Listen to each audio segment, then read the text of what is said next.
చేశారు. దాని తర్వాత నాకు ఆయనతో ఈ సినిమా పరంగా నాకు కమ్యూనికేషన్ లేదు. వేరే వేరే దీంట్లో దాని తర్వాత నా సినిమాల్లో కూడా యాక్ట్ చేశారు ఆయన. బట్ కన్నప్ప తగ్గట్టు ఆయనకు నేను ఫుల్ స్క్రిప్ట్ వినిపించలేదు. ఎనీవేస్ బిగ్ స్కేల్లో తీశారు ఫిలిం అండ్ హ్యూజ్ ప్రమోషన్స్ కూడా చేశారు. ఆల్ ద వెరీ బెస్ట్ అండి, సక్సెస్ అవ్వాలి. Thank you. Hi sir.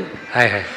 Sir, ఇప్పుడు సినిమా అనేది న్యూజిలాండ్లో షూటింగ్ ఎక్కువ జరిగింది సార్. అదే న్యూజిలాండ్లో ఒక 7,000 acres కొన్నారనేసి బాగా ఇన్స్టాగ్రామ్లో వైరల్ అవుతున్నది. అది ఎంతవరకు కరెక్ట్ ఏంటి అని? నీకు ఒక 100 ఎకరాలు రాసి ఇచ్చేస్తా, వచ్చే ఇది ఇప్పుడే రాసి ఇచ్చేస్తాను, తీసుకెళ్ళిపో. అంతే కదండి. Okay sir. విష్ణు గారు సార్, ట్రైలర్ చాలా చాలా బాగుంది అండ్ ఎక్స్పెక్టేషన్ సినిమా పైన పెంచారు. మీకు ప్రభాస్ గారికి మధ్యన ఉండే కన్వర్జేషన్స్ చాలా బాగున్నాయి. ట్రైలర్ వరకునే దట్ వాజ్ కంప్లీట్లీ ఒక ఇంపాక్ట్ క్రియేట్ చేస్తుంది. సో సినిమాలో మీ ఇద్దరి మధ్యన కన్వర్జేషన్స్ ఎంతవరకు ఉంటాయి, ఎలాంటి ఇంపాక్ట్? నాన్నగారికి ప్రభాస్కి జరిగేది ఫిలసాఫికల్గా ఉంటుంది. అండ్ ప్లస్ ప్రభాస్ రియల్ లైఫ్లో ఎలాగ నాన్నగారిని ఆడుకుంటాడో అదే క్యారెక్టర్ రాశాను నేను. అలాగే నాకు ప్రభాస్కి జరిగే క్యారెక్టరైజేషన్,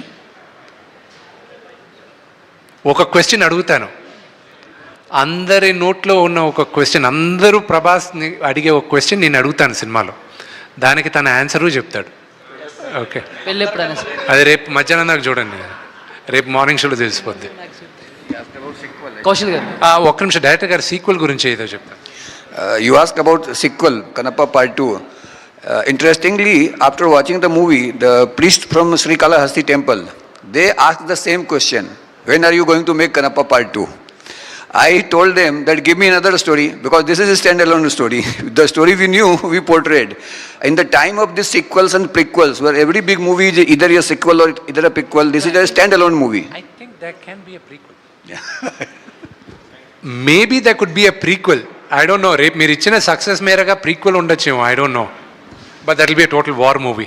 విష్ణు గారు సార్, ఇక్కడ సారీ బ్రదర్. సార్, మన సినిమాకి ప్రమోషన్స్ పాన్ ఇండియా లెవెల్లో చేస్తున్నారు మీరు. మన సినిమాలో కూడా అందరూ పాన్ ఇండియా స్టార్స్ చాలామంది ఉన్నారు. అక్షయ్ కుమార్ దగ్గర నుంచి, కాజల్ అగర్వాల్ దగ్గర నుంచి అందరూ ఉన్నారు. కానీ ప్రమోషన్స్లో ఎవరు కనిపించలేదు సార్, ఒక మోహన్ లాల్ గారు తప్ప. మీరు పాన్ ఇండియా ప్రమోషన్స్ చేశారు. సో ఎందుకని అంటే సినిమా లేట్